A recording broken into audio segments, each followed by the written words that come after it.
Hey guys, this is Alex here with JS Detailing. Right here we got a beautiful brand new Ford F150 that came in this last week for some work. We've been spending most of the week on it. Didn't get too much done. They came in for a front clear bra, which includes the front bumpers, the headlights, partial hood, partial fender, as well as your B-pillars wrapped in full paint protection film. So they're going to be a lot more glossy, a lot more protective. They'll be a lot better with keeping your vehicle look brand new.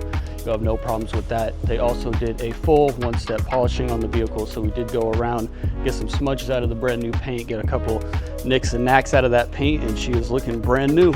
So we ended up actually getting this vehicle done a little sooner than we did think. So we did do a little bit of touch-ups here on the inside just to be complimentary, of course. We want to get our customers set, make sure they are all good. So we did vacuum, give it a little quick wipe down, and make sure that when he leaves, he's going to be all happy with how his vehicle turned out.